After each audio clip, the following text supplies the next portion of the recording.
2002년 1월 23일 새벽, 시즈오카현 미시마시에서 트럭 운전을 하던 한 남성은 도로 옆 공사 더미 옆에서 치솟는 불길을 발견했습니다. 공사 현장이었기에 처음에는 인부들의 부주의로 불이 났다고 생각했는데 차를 세우고 다가가 보니 자기 생각이 완전히 틀렸다는 것을 알 수 있었습니다. 불타고 있던 검은 물체 아래에 사람의 발가락이 보였거든요.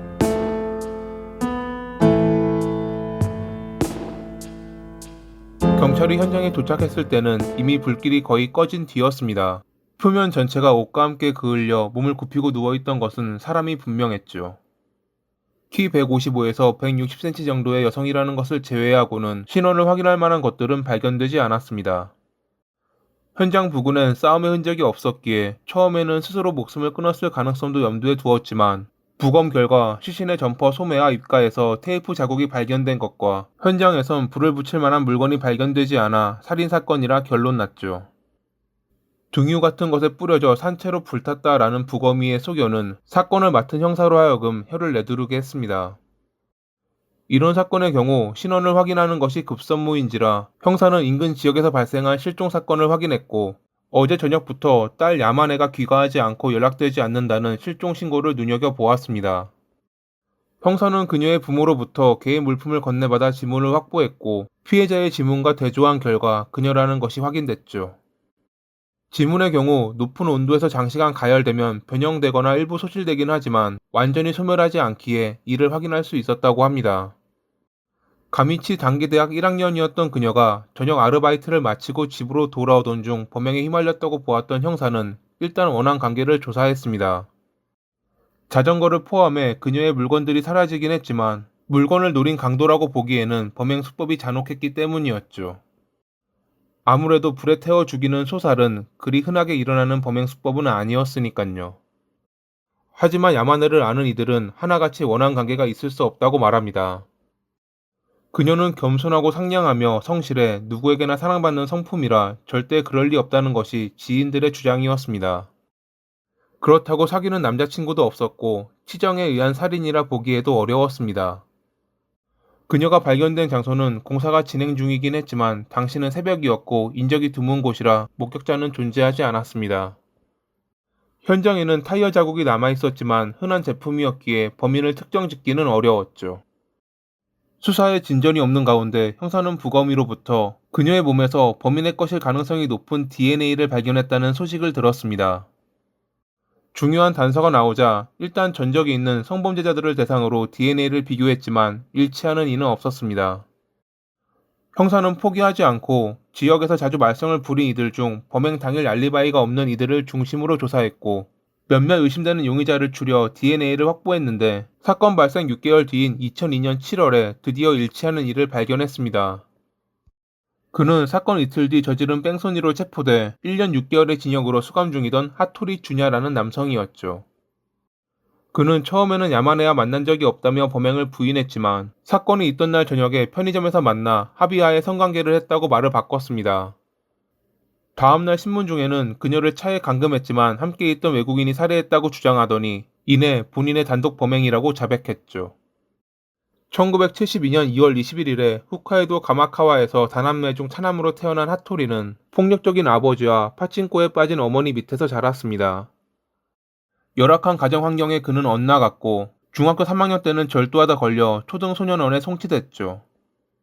소년원에서 나온 뒤 그는 학교에 가지 않고 철근공으로 일했지만 다시 절도 등 비행을 저지르다 중등소년원에 송치되기도 했습니다. 중학교 동창 여성과 결혼해 두 아이도 낳으며 가정을 꾸렸음에도 그는 달라지지 않았습니다. 1992년 12월에 각성제를 복용한 뒤 운전하다 걸려 징역 1년 6개월, 집행유예 4년 처분을 받았죠. 하지만 집행유예 기간에 그는 지인과 함께 강도 치상 사건을 일으켜 징역 4년 6개월의 실형을 선고받았습니다. 복역 중 그는 아내와 이혼했고 2001년 4월에 가석방 냈는데 그로부터 9개월 뒤 본 사건을 일으킵니다. 2002년 1월 22일 마시마 시내 건설회사에서 일했던 그는 일을 마친 뒤 동료들과 술을 마셨습니다. 술자리는 저녁 11시 무렵 끝이 났고 집으로 가려는 찰나 회사에 도시락통을 두고 온 것이 생각난 그는 동료들을 먼저 보낸 뒤 홀로 차를 몰던 중 도로 옆길에서 자전거를 타고 가던 야마네를 발견합니다. 자기가 좋아하는 타입이라 창문을 열고 말을 걸었지만 그녀가 무시하자 이에 화가 난 그는 차로 그녀의 앞을 가로막았습니다.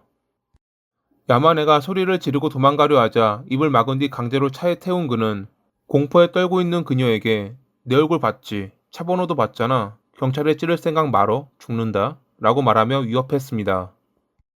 그렇게 인적이 드문 장소로 이동해 성폭행한 그는 그녀를 뒷좌석에 태운 채 미시마 시내까지 돌아왔습니다.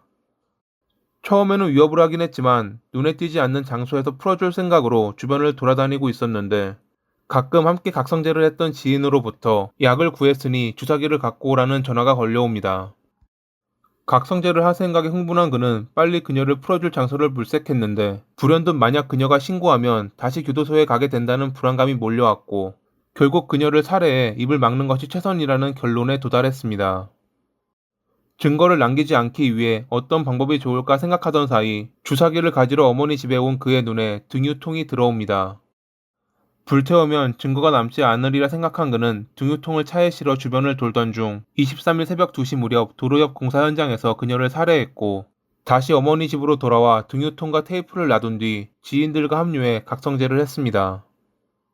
아침에 아무 일 없다는 듯 출근했던 그는 퇴근한 뒤 누마즈시의 미나토 대교 아래로 아마네의 자전거를 버렸고 그녀의 개인 물건들을 불태우며 증거를 인멸했죠. 범행 이틀 뒤 그는 유턴하던 차와 접촉사고를 내고 그대로 도주했는데 혹시 모를 경찰의 수사를 대비해 차를 폐차한 뒤 한 달이 지난 2월 28일에 경찰서에 출두해 도로교통법 위반으로 체포됐습니다. 징역 1년 6개월을 받고 교도소에 복역하는 동안 그는 자기의 범행이 절대 걸리지 않으리라 확신했습니다. 증거도 인멸했고 피해자와는 아무런 접점이 없었으니 수사에 손길이 미치지 않으리라 생각했죠. 하지만 예상과는 달리 그녀의 몸에서 그의 DNA가 발견되며 범행 6개월 만에 그는 살인죄로 체포됐습니다. 그 밖에도 형사는 그가 폐차했던 차의 타이어를 회수해 현장에 있던 타이어 자국과 대조했고 그의 증언을 토대로 미나토 대교 아래에 흐르는 강 바닥에서 야마네의 자전거를 회수할 수 있었다고 합니다. 2002년 11월에 열린 재판에서 그는 범행을 인정하고 반성하지만 계획적이지 않았고 살해 의도 또한 없었다고 주장했습니다. 범행 전 마셨던 술 때문에 제대로 된 판단을 하지 못해 최악의 결과로 이어졌지만 결코 그럴 의도는 아니었다는 그에게 검찰 측은 사형을 구형했습니다. 일면식도 없던 피해자를 소살이라는 잔혹한 방법으로 살해한 그를 극형으로 다스려야 한다면서 말이죠. 하지만 2004년 1월 15일 1심 재판부는 하토리에게 무기징역을 선고했습니다. 살해 방법이 잔악하고 자기중심적인 동기에 참작의 여지는 없지만 계획적 범죄가 아니었고 열악한 환경에서 자랐던 점, 반성의 태도를 보였던 점이 참작되었다고 합니다. 검찰 측은 형이 낮다며 하토리는 형이 높다며 항소했는데 2005년 3월 항소심 선고 공판에서 도쿄고등법원은 1심 판결을 파기하고 사형을 선고합니다. 그가 반성과 후회를 한다고 하지만 잔악한 살해 방법과 어린 시절부터 비행을 반복해 소년원을 2차례나 다녀오고 규정 교육을 받았음에도 성인이 된 뒤에도 달라지지 않았던 점을 고려하면 갱생의 여지는 기대하기 힘들기에 극형으로 임할 수밖에 없다는 것이 판결 이유였습니다. 하토리는 한 명 살인으로 사형은 부당하다며 상고했지만 2008년 2월 29일에 대법원은 이를 기각하며 사형이 확정됐습니다. 그리고 2012년 8월 3일 그의 형이 집행됐죠.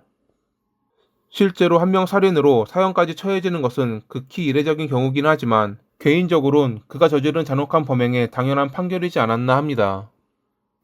이처럼 모든 나쁜 사람들이 자신이 저지른 죄에 걸맞는 죄값을 받는 날이 오길 바라며 이만 마칩니다. 오늘도 시청해주셔서 감사합니다.